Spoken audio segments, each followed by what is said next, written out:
Hey everybody, welcome back to Cooking Course. I'm Chef Todd Mohr. We have a very exciting episode of Cooking Course today. We're going to talk about salt! Oh, are you not as excited as I am? Salt! And I could do like 5 episodes on salt, so don't tease me. I could, but we'll keep it to 1 because salt is, this is an up and coming trend in culinary, different gourmet salts. Now cooking method certainly is what I always believe in, but it's amazing what you can finish at the end of your dish. And people always ask me in our cooking classes here, well, how much oregano did you put, or how much thyme, or how much seasoning? And I always tell them it doesn't matter. You like the seasoning, put the seasoning in. You don't like the seasoning, don't put it in. It is the artist's final signature on the bottom of his dish, is how you season your dish, and it's the same thing with salts here. So if you'll indulge me a little bit, we'll talk about different types of salts: red salts, black salts, gray salts, and the difference between them. Now, salt has been cultivated since before 6000 BC in China, and salt has a wide history in the human beings. They have found it in pyramids in Egypt. It was a funeral offering. Salt was very dear back then. Salt was like currency, was like money. It is so dirt cheap now. Dirt cheap. It's salt cheap. That's the new phrase that we should use. Salt cheap. You know, most of the salt that is cultivated these days is done in mines. They are salt deposits under the ground that are either mined with shovels or explosives or backloaders or things like that. The other way that they do it, though, is with high pressure hoses and water, and what they do basically is dissolve the salt, pump it out of the mine, and then evaporate it to get the resulting salt. This is a little bit easier for them. But you know what? Of all salt that is mined all over the world, only about 10% or less is used for food salt. The majority of it is used for industrial purposes. It winds up on your roads when it's going to snow. It winds up in manufacture of detergents. It winds up in manufactures of soaps, and it sets dyes in fabrics. There are so many industries that could not do without salt. Now, the history of salt is marred with people getting killed in slavery, and in the Caribbean it was a horrible trade, because think about it, you had to find these low-lying areas that would fill with salt during the evening, and then during the day the sun would beat on it for weeks or days or months or whatever the time to evaporate the moisture, and what would be left would be salt on the beach. Who went and scraped this salt up with mosquitoes biting you and the hot sun and malaria and diseases? Well, they were slaves. They were indentured servants and slaves, and being sentenced in England, if you committed a crime in the UK and you were sentenced to the salt mines in the Caribbean, it was as good as a death sentence, pretty much. So I try and have a little bit of respect for the people that have died bringing me salt. Now,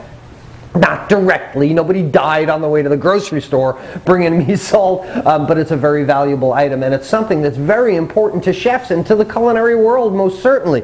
Starting at this end, we have your basic iodized salt. It comes in that cylindrical container. Iodine is added to salt because there is an iodine deficiency in most human beings' diets, and a deficiency of iodine has been found leads to mental retardation and thyroid problems. So years and years ago, I think it was 50s or so, we started adding iodine to salt, and it is these small crystals that don't stick together. It's either potassium iodine or sodium iodide. It also has a non-caking quality to it, so that the crystals all stay together and doesn't cake. If you've ever had a salt shaker at the beach or at your campsite where it all sticks together, what do? You put rice kernels in there, right? Rice absorbs the liquid. Or if you get a new piece of leather or suitcase, you get these little packets of silica gel, and it always says on it, "Do not eat."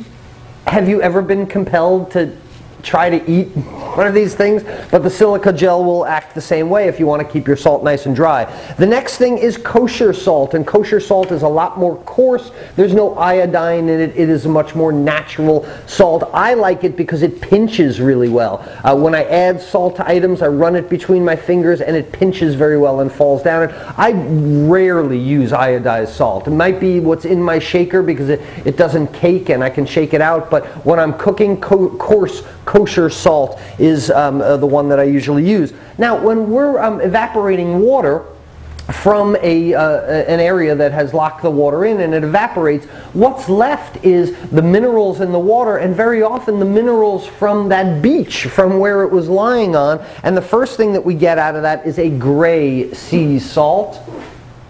You see that that's gray, much larger crystals, much harder. This is a wonderful finishing salt. This is a great salt on baked goods or pretzels or things like that. And it has a slightly mineral taste to it. Now, I know some of you are rolling your eyes and going, oh, Chef Todd, different salts have different tastes. Yet you were the one that said that you would never buy bottled water because free water came out of the tap. Haha, what are you doing now? You're buying bottled water. Trust me, this is the next big trend. Is gourmet salts, and you can taste the difference between an iodized salt, a kosher salt, and a gray sea salt. Secondly, this is a pink salt. It is a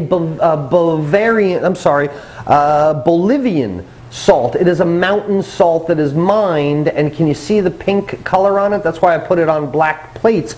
But this is about the size of our coarse kosher salt, but it's got this really nice pink color to it, and that has to do, again, with the minerals in the water and the minerals or algae or things that are on the dirt that it is evaporating from. This has a different aroma to it. It has a different flavor to it. It's a pink Bolivian salt.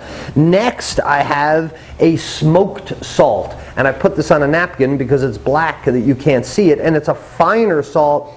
And man, if you could smell it, it smells like a campfire. It smells like the inside of a burned out wine barrel. And to me, this is amazing. And I use this salt all the time because smoking a piece of chicken breast, yeah, is pretty involved. And it's a wonderful flavor. Man, I can smoke, tell you what. But at the very end, if I sprinkle some of the smoked salt on there, it gives it a very similar flavor to it. It's a quick and easy shortcut and another way to add a different depth to your meals, a different flavor profile. Oh, that smoked salt smells like a campfire.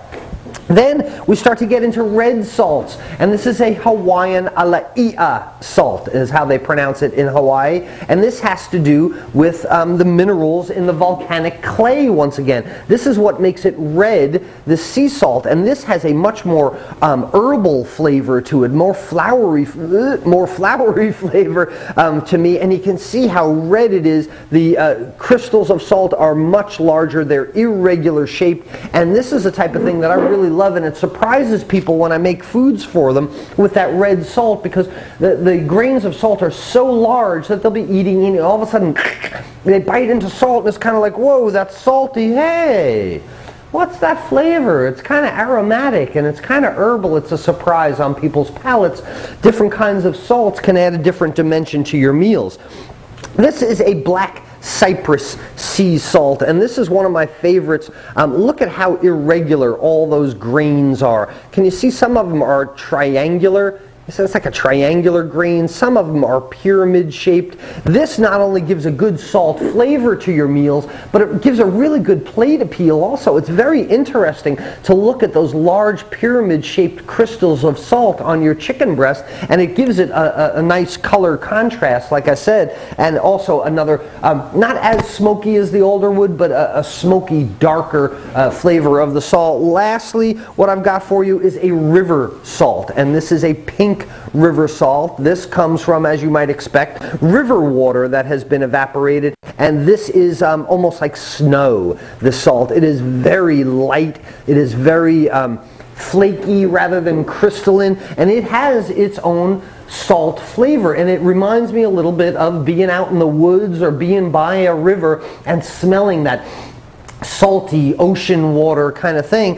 And I've got 1, 2, 3, 4, 5, 6, 7, 9 different types of salt here, and that's barely scratching the surface. There are hundreds of different types of salts. People think that there's one type of salt. It comes in a canister and you shake it out in a shaker. Well, for many, many years, and I think it's only the last 50, 60 years or so that we even had salt shakers. Salt was always done in a little dish with a little tiny spoon, and if you go to your local antique store, you can probably find salt and pepper spoons and servers. It was very dear. It was not on every table. At the time, it was fine cooking. Now that I've told you about it, go practice with it and make it cooking coarse.